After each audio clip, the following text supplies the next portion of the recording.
కొంచెం చచ్చిపోండి మావయ్య గారు. చచ్చిపోనా? ఇప్పుడే చచ్చిపోండి. చచ్చిపోనన్నా. మీకు తెలియకుండానే మీ ప్రాణం పోయేలా చేస్తామండి.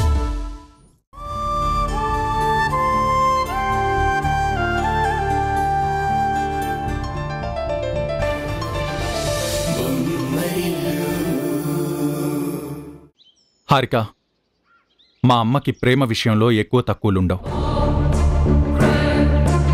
అందరు కొడుకులు సమానమే, అందరు కోడళ్ళు సమానమే. మరి మన చేత ఎందుకు ఉయ్యాల కట్టించలేదు? కట్టించాల్సిన అవసరం లేదు. అంటే మనకి పిల్లలు పుట్టాల్సిన అవసరం లేదా?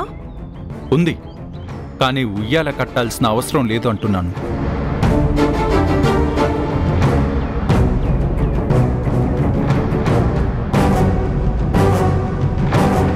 ప్రెగ్నెన్సీ రాని వాళ్ళు తొందరగా ప్రెగ్నెన్సీ రావాలని, తొలిసారి ప్రెగ్నెన్సీ వచ్చిన వాళ్ళు పండంటి బిడ్డ పుట్టాలని అలా గుడిలో ఉయ్యాల కడతారు.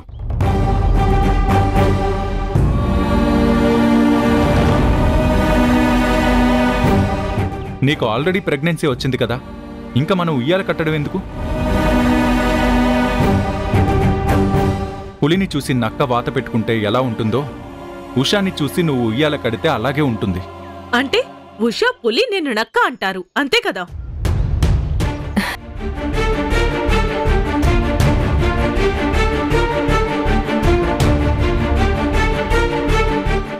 ఎందుకురా అనవసరంగా తన్నలా ఉడికిస్తావు? నేనేం ఉడికించలేదమ్మా, తనే ఉడుక్కుంటూ వెళ్ళిపోయింది. మీరెళ్ళి ఆ ఉడుకు తగ్గించండి బావగారు.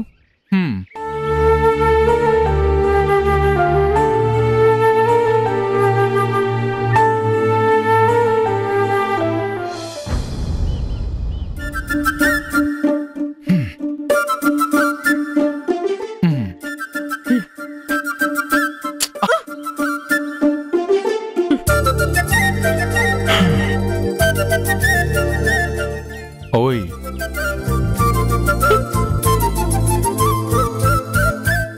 అరే నీ మూతికేమైంది? ఇలా వంకరపోయింది. ఇదేం వంకరమూతి కాదు, బుంగమూతి. నన్ను నక్క అన్నారు కదా, అందుకే నేను అలిగాను. నేను సామెత చెప్పానే తప్ప నిన్ను నక్క అనలేదు హారిక. నీకలా అర్థమైంది అంతే. నిజానికి అడవిలో నక్కని మించిన తెలివిగల జంతువు లేనేలేదు. అంటే నేను తెలివిగలదాన్నంటారా? చాలా అంటే చాలా తెలివైందానివి. సత్యం. ఫోన్ కూడా మోగింది. హలో హనుమంతు, చెప్పు.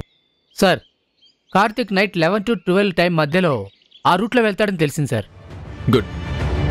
నైట్ ఆ టైంలో కాపు కాద్దాం, దొరికిపోతాడు. Okay sir. ఎవరు దొరికిపోతారంటున్నావు? దొంగలు. ఎటువంటి దొంగలైనా ఎప్పుడో ఒకసారి మా పోలీసులకి దొరకాల్సిందే కదా.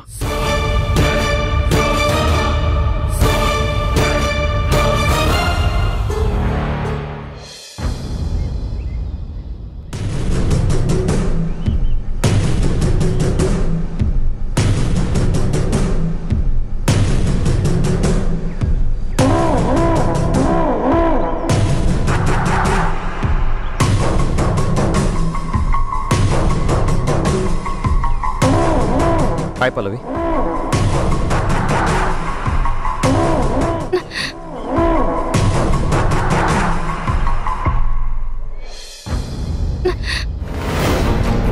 ఏమైంది? ఒంట్లో బాగోలేని మనిషిని అలా హాస్పిటల్లో వదిలేసి ఇంటికి వెళ్ళిపోవడానికి మీకు మనసులా వచ్చిందండి? అదేంటి అలా మాట్లాడతావు? ఉషాని గుళ్ళో ఒంటరిగా వదిలేసి వచ్చాను కదా, అందుకే వెళ్లాల్సి వచ్చింది. మరి నన్ను హాస్పిటల్లో వదిలేసి వచ్చారు కదా, మరి నా కోసం హాస్పిటల్కి రాలేదే? అప్పటికే బాగా లేట్ అయిపోయింది. నువ్వు ఇంటికి చేరేవో లేదో కనుక్కుందామని ఫోన్ చేస్తే నువ్వు ఫోన్ లిఫ్ట్ చేయలేదు. హాస్పిటల్కి ఫోన్ చేస్తే నువ్వు డిశ్చార్జ్ అయిపోయి వెళ్ళిపోయావని చెప్పారు. వెళ్ళక మీరు వస్తారో రారో తెలియక తెల్లవారులో హాస్పిటల్లో ఉండాలా? అర్థమైందండి. మీరు ఉషకిచ్చినంత ఇంపార్టెన్స్ నాకు ఇవ్వరు అని నాకు తెలుసు. ఇవ్వాలని కూడా నేను ఎక్స్పెక్ట్ చెయ్యట్లేదు. కనీసం నాకు ఒంట్లో బాగోలేనప్పుడైనా హాస్పిటల్లో నా పక్కన ఉండాలి కదా. నాకు ఒంట్లో బాగాలేకపోవడానికి కారణం ఎవరు? నా కడుపులో పెరుగుతున్న మీ బిడ్డే కదా.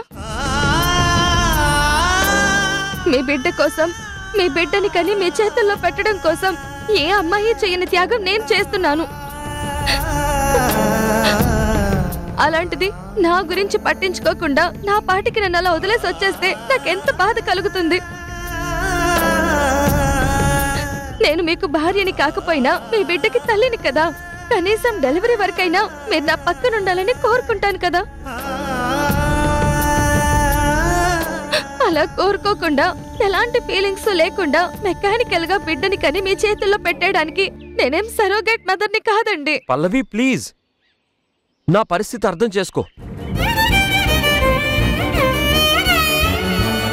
గుళ్ళో నా పక్కన ఉష ఉన్నా కూడా నీకు ఒంట్లో బాగాలేదనగానే ఉషాని వదిలేసి నీ దగ్గరికి వచ్చాను కదా. నిన్ను హాస్పిటల్లో చేర్పించి ట్రీట్మెంట్ చేయించాను. నువ్వు కోలుకున్నావు అన్న తర్వాత నీకు చెప్పే వెళ్ళాను. చెప్పకుండా వెళ్ళలేదు కదా.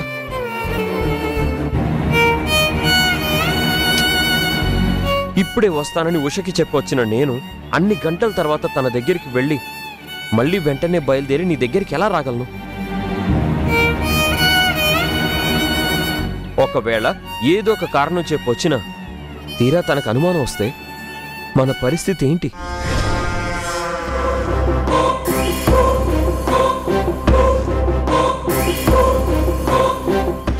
ఒంట్లో బాగోనప్పుడు మీరు నన్ను వదిలేసి వెళ్లారన్న బాధతో అలా పిచ్చి పిచ్చిగా మాట్లాడాను. కానీ నా విషయంలో మీరెంత బాధ్యత తీసుకుంటున్నారో నాకు తెలుసండి. I'm sorry.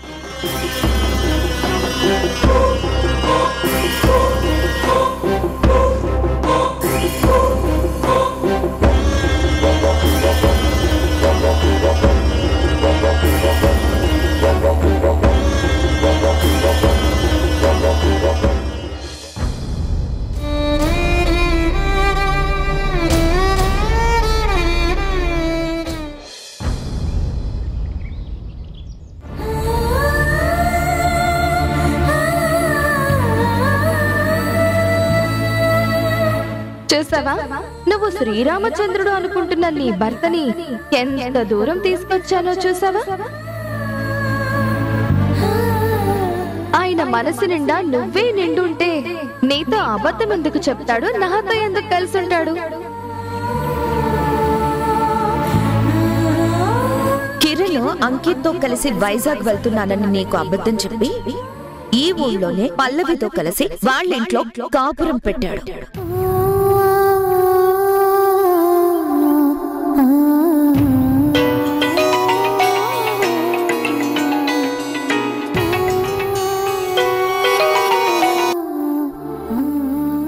హలో అమ్మా, ఎలా ఉన్నారు? బావున్నావమ్మా. నువ్వు అల్లుడు గారు కులాసగా ఉన్నారు కదా. హలో ఉషా, వినబడుతోందమ్మా? వినబడుతోంది. నువ్వు అల్లుడు గారు కులాసగా ఉన్నారు కదమ్మా. ఉన్నాం. ఏంటి గొంతు నీరసంగా ఉంది? ఒంట్లో ఏమన్నా బాలేదే ఏంటి? మనసు బాగోలేదు. హలో ఉషా, నీ కొంట్లో బానే ఉంది కదా? బాగుందమ్మా. మరి నీ గొంతేంటి అలా నీరసంగా ఉంది? రాత్రి సరిగ్గా నిద్ర పట్టలేదమ్మా, అందుకే నీరసంగా ఉంది. ఏంటమ్మా విశేషాలు? పెద్ద విశేషమే ఉంది. నువ్వు ఏ విశేషం చెప్పట్లేదు కదా, అందుకే నేనే ఒక విశేషం చెప్దామని చేశాను. మీ వదిన నెల తప్పింది. అవునా? ఎంత శుభవార్త చెప్పావమ్మా. అలాంటి శుభవార్త నువ్వు కూడా చెప్తే ఇంకా సంతోషంగా ఉంటుంది. కిరణ్ తండ్రి అయ్యే అవకాశం లేదు, తండ్రి అయ్యే అవకాశం లేదు, తండ్రి అయ్యే అవకాశం. మీకన్నా వెనకాల మీ అన్నయ్య వాళ్ళకి పెళ్ళయింది, కానీ మీకన్నా ముందు శుభవార్త చెప్పారు. తొందరలో మీరు కూడా చెప్పాలి మరి. అలాగేనమ్మా, చెప్తాను. మీ నాన్నగారికి నిన్ను అల్లుడు గారిని చూడాలనుందట. ఒకసారి వచ్చి వెళ్ళకూడదు? ఆయన ఇప్పుడు చాలా బిజీగా ఉన్నారమ్మా, రావడానికి కుదరదేమో. సరే, మీ కుదిరినప్పుడే వచ్చి వెళ్ళండి. ఉంటానమ్మా. అలాగేనమ్మా.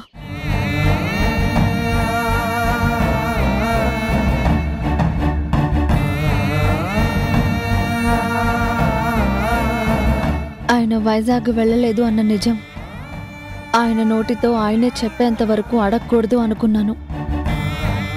ఆయన ఇంతవరకు ఆ విషయం చెప్పలేదు. అంటే కావాలని ఆయన చెప్పలేదా, లేదా పల్లవి ఆయన్ని చెప్పలేని పరిస్థితుల్లో ఇరికించిందా? అంతా అయ్యుంటుంది. ఇంక నేను ఆయన్ని అడిగేయడం మంచిదేమో. ఆయన ఆ పల్లవి మాయమాటలు విని దాని పద్మవ్యూహంలో ఇరుక్కుపోయే ప్రమాదం ఉంది. అడిగేస్తాను. ఆయన రాగానే విషయం అడిగేస్తాను.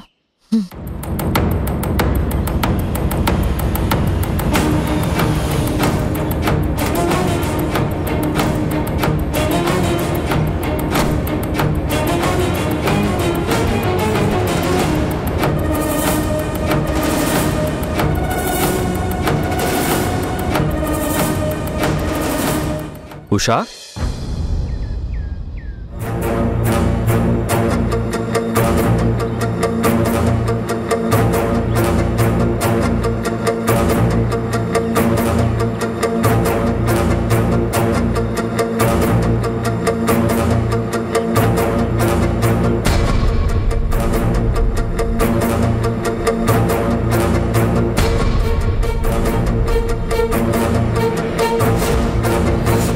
ఇంకా ఇలాగే ఉంటావా? మారవా? మారతాను. కానీ నేనొకటి అడుగుతాను. నిజం చెప్తారా? అడుగు. నిజంగా మీరు వైజాగ్ వెళ్ళారా? నిజంగా మీరు వైజాగ్ వెళ్ళారా?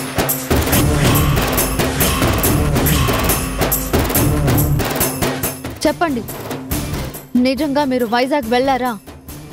వెళ్ళలేదని నీతో ఎవరైనా చెప్పారా? వెళ్ళారో లేదో మీరే చెప్పాలి. చూసారా నిజం చెప్పడానికి ఎంత ఆలోచిస్తున్నారో?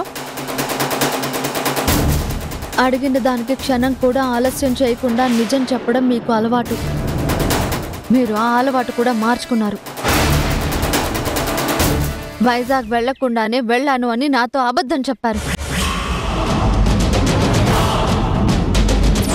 మీరు హైదరాబాద్లోనే ఉండి వైజాగ్లో ఉన్నట్టు నాతో ఫోన్లో మాట్లాడారు. కొన్ని కారణాల వల్ల అలా చెప్పాల్సి వచ్చింది. ఆ కారణాలేంటో నాతో చెప్పొచ్చు కదా. నువ్వు అర్థం చేసుకోలేవు. నేను మీ అర్ధాంగిని. అర్థం చేసుకోకుండా ఎలా ఉంటాను? చెప్పండి, ఏంటా కారణాలు?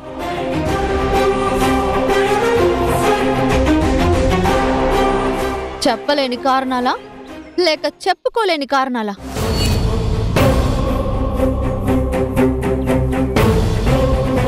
అది ఎటువంటి కారణమైనా సరే నాకు తెలియాలి. చెప్పండి. ఏంటి చెప్పేది? ప్రతి విషయం పెళ్ళానికి చెప్పే చేయాలని రూల్ ఏమైనా ఉందా? భార్యాభర్తల మధ్య ఉండేది రూల్స్ అండ్ రెగ్యులేషన్స్ కాదండి, ప్రేమలు, అభిమానాలు. ఆ ప్రేమలు, అభిమానాలు ఉన్నప్పుడు ప్రతిదీ మనసు విప్పి మాట్లాడుకుంటారు. కానీ ఇలా అబద్ధాలు మాత్రం చెప్పుకోరు. ఒక్కసారి అబద్ధం చెప్పినంత మాత్రాన కొంపలేమైనా మునిగిపోతాయా? కాపురాలు కూల్తాయి. భార్యాభర్తల మధ్య అబద్ధం అనేది ఒక్కసారి వచ్చిందంటే అది చెదల్లా మారి వాళ్ళ కాపురాన్ని కూల్ చేస్తుంది. ఇప్పుడు మన కాపురం కూలేంత సీనేం లేదు. అనవసరంగా రాద్ధాంతం చేయొద్దు. ఇలా రాద్ధాంతం చేయడం వల్ల నీకే నష్టం. నాకు నష్టమా? ఏంటా నష్టం? చెప్పండి. మీరు అబద్ధాలు చెప్పడం వల్ల, ఇలా రాద్ధాంతాలు జరగడం వల్ల నేనే నష్టపోతాను. నన్నే నష్టపోతావు. నన్నే నష్టపోతావు. నన్నే నష్టపోతావు.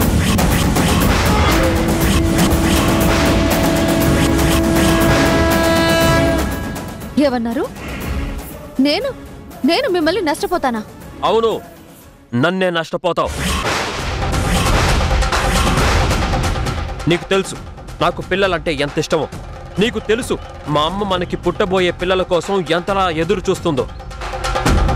నీకు పిల్లలు పుట్టారని తెలిసి కూడా నిన్ను వదిలేయకుండా నీతో కాపురం చేస్తున్నాను. ఇంకొకడైతే ఎప్పుడో నిన్ను వదిలేసి వేరే పెళ్లి చేసుకునేవాడు. నువ్విలా ప్రతి చిన్నదానికి గొడవ పడుతూ రాద్ధాంతం చేస్తూ ఉంటే విసిగిపోయి నేను నిన్ను వదిలేస్తే నువ్వు నన్ను నష్టపోతావు. ఆపండి, ఆపండి, ఆపండి.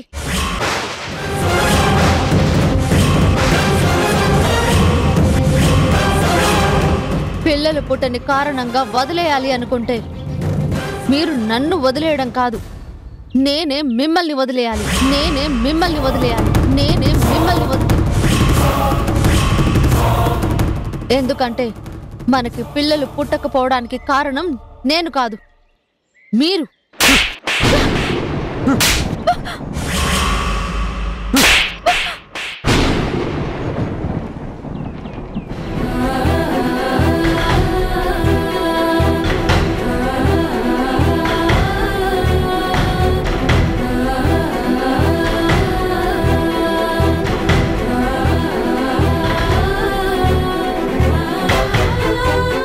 జరగకూడదు, అలా జరగకూడదు. ఆయనతో ఈ విషయాలు మాట్లాడకూడదు, ఆయన్ని ఇరిటేట్ చేయకూడదు. ఇలా గొడవలు మాత్రం అస్సలు పడకూడదు.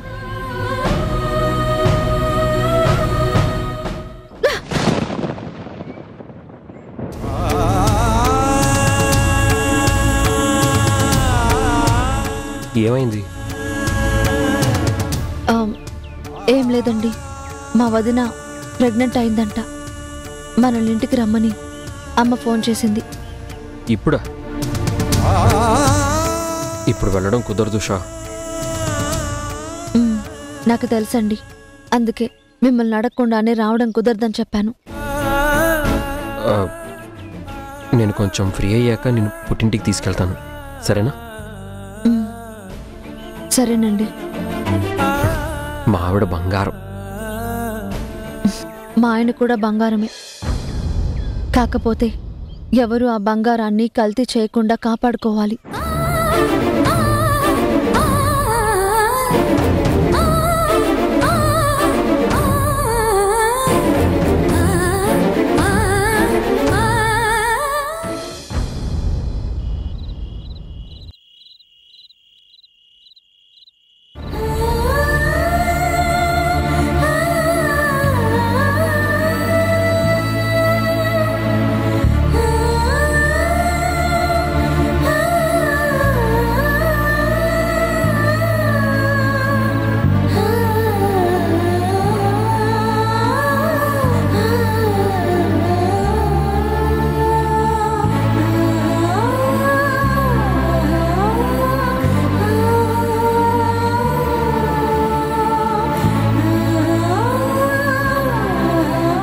వదిన ప్రెగ్నెంట్ అని మీ అమ్మ ఫోన్ చేసి చెప్పినప్పటి నుంచి నువ్వు డల్గా ఉన్నావు.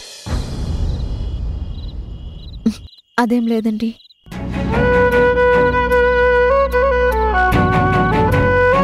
తనకి ప్రెగ్నెన్సీ రాదని తెలిసిన ఏ అమ్మాయి అయినా మరొకరి ప్రెగ్నెన్సీ గురించి మాట్లాడితే ఇలాగే డల్గా అయిపోతుందనుకుంటా.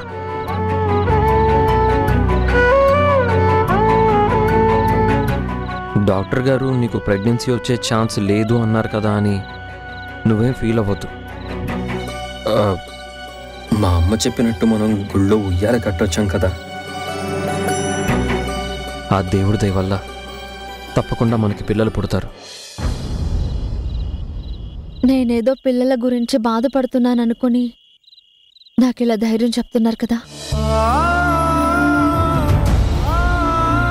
పుణ్యం కొద్దీ పురుషుడు, దానం కొద్దీ బిడ్డలు అంటారు. నేనేం పుణ్యం చేశానో తెలియకపోయినా మీలాంటి మంచి భర్త దొరికాడు.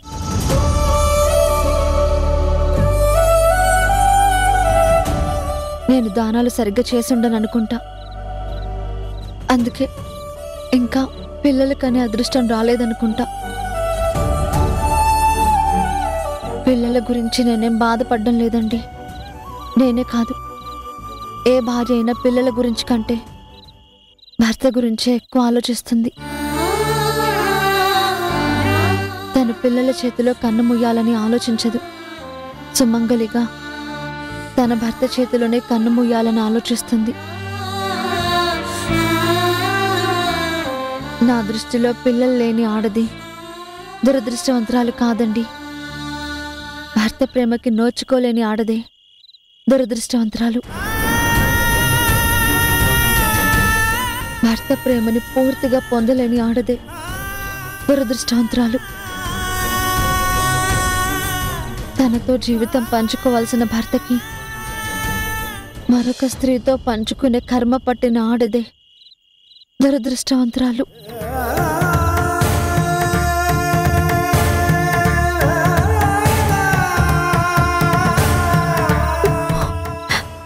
ఏంటి ఏంటిది? ఎందుకు ఇలా కన్నీళ్లు పెట్టుకుంటున్నావు? నీకెప్పటికీ అలాంటి పరిస్థితి రాదు.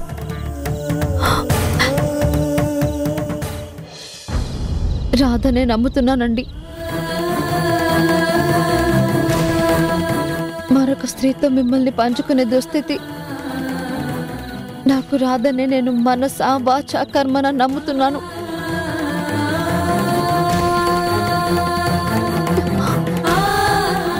బాగా రాత్రైంది, పదండి.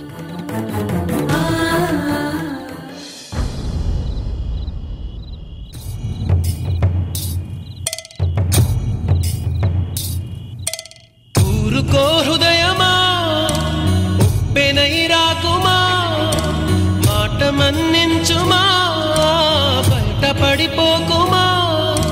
చెయ్యెత్తి దీవించే వేళ నీ కళ్ళలో జలపాతాల, నీ పేరు నిట్టూర్పుల జ్వాల. ప్రణయమా ఊరుకో హృదయమా, ఉప్పెనై రాకుమా.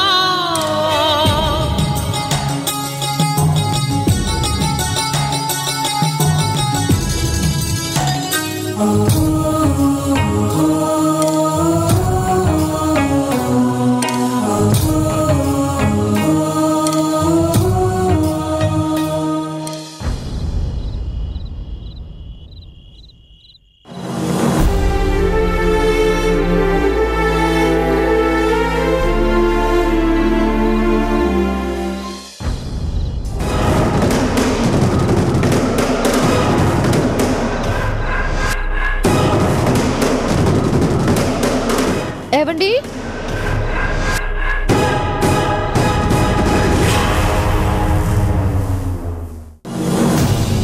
కిరణ్ గారు, ఈ నైట్ అంతా మీరు పల్లవికి తోడుగా హాస్పిటల్లో ఉంటేనే మంచిదనిపిస్తుంది.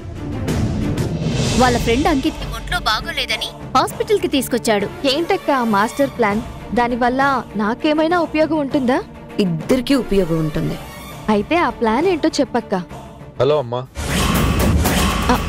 అన్నయ్య గారు, మీరు హాస్పిటల్లో